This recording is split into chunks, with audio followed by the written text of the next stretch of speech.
Yo, I just had the freaking greatest idea. We should literally start this thing. We should literally make sure everybody's doing this. Everybody needs to put their money in cryptocurrency. Because we will force them to print more money, which means this is crazy, guys. We need to force them to print money. It's freaking awesome because we need to. What do I mean by force them to print money? Like, we need to.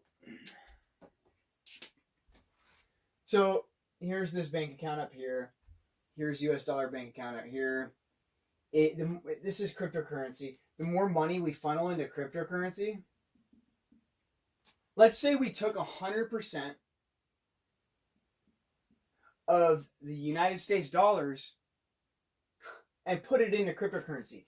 So we have literally no more US dollars left. Cryptocurrency has 100% of our US dollars. What would that mean? Well, in between, while this is happening, this is the fight. They're trying to make sure that 100% of our money doesn't go into cryptocurrency 100% of the time, I guess. They would have to print 100% more, however many trillions of dollars. Let's say there's $10 trillion.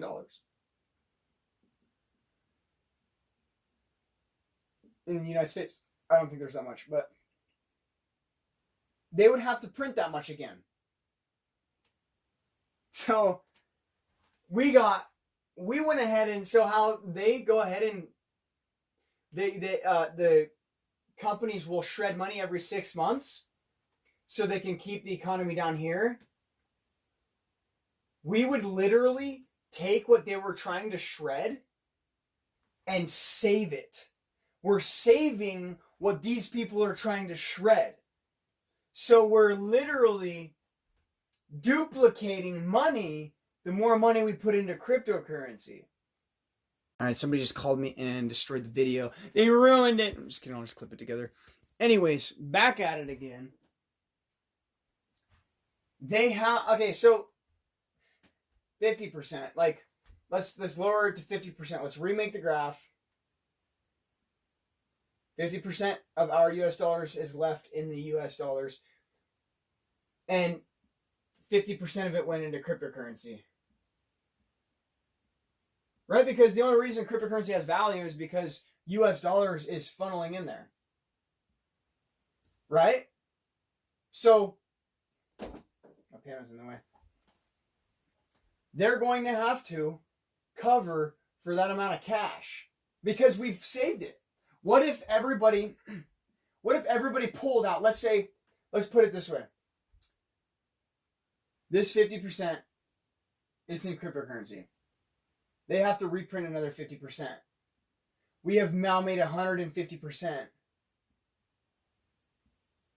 We duplicated a 50% of our US dollars. We saved the part that they were trying to shred on us. They're trying to shred our money, but we're finding a way to put it away so they don't have to. Now, what I was going to get at was, let's say they shred the money. They don't shred it, but we all pull out our money back into the economy. This is where they have the problem. What if we all pulled our money out and they have 50 and 50? They've got 100% left now. Because they had to cover for the amount of money US dollars put in here. Because it's not circulating. It's not going from company to company. They have to keep their cycle going. The banks have to keep their cycle going. So, and 50% just left. 50% just left. So they have to add 50%. They have to make another 50%. But 50% comes back. Now we have 150%. Now our economy plummets. All right? You might see that as a bad thing, but it's not. Because it is, let's say 25%. All right, we do 25%. So 25% is left, 25% is in. What happens? It goes down a little bit. All right, not as much of an effect. Do they shred the bills? They have to pay some bills. But the thing is that why would you want to do that when people can now, from other countries, buy our US dollar for cheaper because it dropped and push it up again?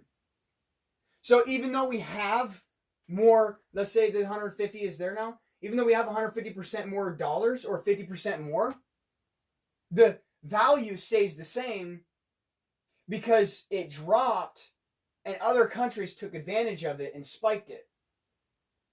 So we add another 50%, we put another 50% in a cryptocurrency, and we take it out into US dollars, it drops again, and then it goes up because everybody's taking advantage of that drop on the US dollars.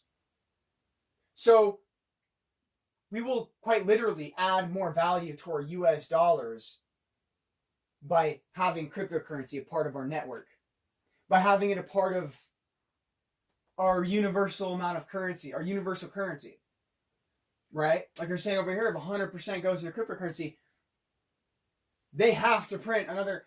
It's like this. Let's say they don't print the money. Let's say they don't print the 100% more. We put 100% in cryptocurrency, and they do not print 100% more. They just keep the money in circulation. We have duplicated our money. We have duplicated it. They just keep the 100% in circulation.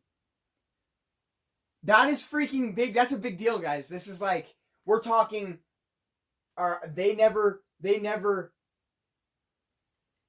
shredded anything because they didn't have to, because we put the 100% in, and that money goes to the bank and or elsewhere, whatever the bank does with it. But it's also gone to here too. And we can pull it out. We can. We already know. We've done it many of times. We've done it plenty of times. So they wouldn't have to worry about reprinting. They would just have to not toy with it as much. I would say they could toy with it as much as they want. It's their US dollars. It's not ours. We don't own the US dollars. We own cryptocurrency though, as the people. So literally, man, I want to draw this a million times over for some reason. But here's the thing is, I used Everclear to clean the freaking board. It looks pretty neat, honestly. It looks pretty neat. So try and draw this out again a little bit better to express squares. So we've got 100% over here, and we have funneled 100% into here. But the banks can't take a 100% hit, or else we won't have any US dollars. 100% to 0%, no economy. All right? So they keep the money in circulation.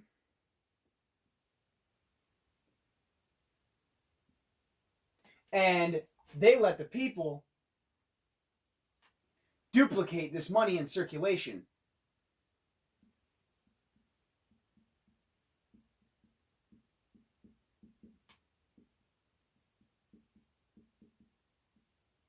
Big deal. Okay, whatever. Actually, yes, freaking huge deal. This money that they're cutting out of the top by burning bills no longer needs to get burnt. Because they can literally go, well, look how much money they have in here. And look how much money they keep putting in here. Now we're at 200%. Now we're at, because every time a business cycle goes around, every time we get paid, every time a year's over, every time there's a certain marker, every time that when we use our money, we duplicate it, right? So eventually 100% is going to become 200%. The more money we put in, we only have, let's say, $100, $10,000 to work with, times that by whatever. So every time we put in that much money, we duplicate what they have as US dollars. So eventually it becomes 300%, 400%, and we see these markets going sky high. We're talking sky high because they keep the money in circulation. US dollars isn't going anywhere. So we're leveraging US dollars to make more US dollars. The thing is that if everybody were to pull out at once, that is another thing. That's another story. That's another thing to talk about. Right now, we're looking at the fact that we're duplicating our money, because they cannot go to 0% in our U.S. economy. They have to keep these bills in circulation. Although you used your money to buy Bitcoin, that money remained in the bank and or gets transferred. It's in circulation still. 100% of it is still in circulation. That was a dollar bill at one point. You used that dollar bill to make a transaction online. That dollar bill goes into circulation again. Back into circulation. So we can keep 100% and keep duplicating from this. All right, that is a freaking huge deal right there. That's really awesome. That is really, really, really awesome. I literally had a brain fart and thought of it. Like, it was like, and I was like, wait a minute. We're duplicating our money. This is like so like, because we could do as much, we could keep going and going and going and going. Your job's always going to pay you. Where do they get their money from? Well, the money that you spent in here has to go back to your job in order to pay you.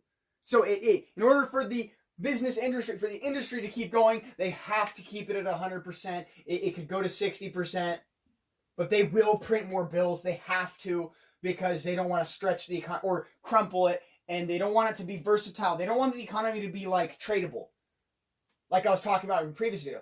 They want it to hold a stable value. Although it's traded on Forex and all that, I'm talking like 10% up, 20% down, 30% up, 10% down, 40% down. You know, huge volatility. They don't want the US dollar doing that. Nobody wants their economy doing that. So the risk is that by letting Bitcoin in, this 400% that has built up over time starts to do that. It starts really impacting the 100%, which can turn 100% into 200%, right? Because they have to print money because we're withdrawing. 300% because they never cut it out of the top. They have to give us our money. But then this drops to 100%, right? Because this goes up to 300%. So everybody goes from here and puts back into here. And it goes up in percentage.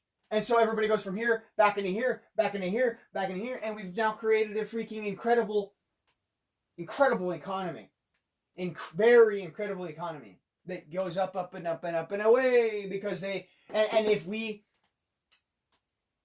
don't pull out like that, we don't pull out like the 200% to make this 300%, and we keep building this up, that's good. We want to keep building this up. But eventually it will find a balance between the two. It will happen. It will happen. Maybe in 2 years, 3, 4 years, 10 years. I don't know.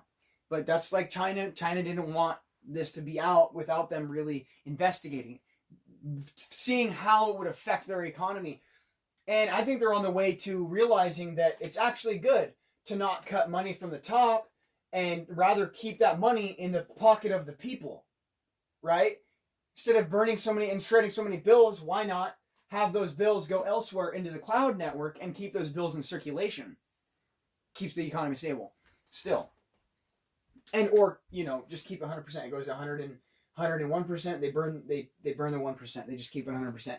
It doesn't matter. The fact is that we're duplicating our money by putting it in cryptocurrency. All right. Let's do another quote. We already did one today, and then I had to make this other video. I just had to. Ask yourself at every moment, is this necessary? Is that talking to me? Yeah, it's necessary. Marcus Aurelius, 1902. I'm just kidding. 1902. Ask yourself at every moment, is this necessary? Ask yourself, is this necessary? Yeah. Yeah. Oh, yeah. Dude, MTI, if what I'm saying is true, Mirror Trading International, I'll have it in the link in the description, is going to do successfully forever and ever and ever. It's literally, we are giving ourselves duplication. We're giving ourselves copying machines by having cryptocurrency. We're just copying. And when people really realize that, it's going to be such a big deal. I was talking to my buddy, and he said he told his dad when Bitcoin was at like 16 cents to buy some, and his dad said, I don't believe in it. I was like, I could have bought it when it was at $3. But my brain didn't catch on when I was younger. I had $600 I was going to buy a 4-wheeler. I could have bought Bitcoin. But my brain didn't see the freaking potential inside of another currency. A peer-to-peer currency. Not another international currency. We're talking a peer-to-peer currency. A new kind of currency, guys. Like, it's not going anywhere. Ever. It's used on the dark web. So anyways, ask yourself at any moment, is this necessary? Marcus Aurelius, you guys have a great day. Peace out.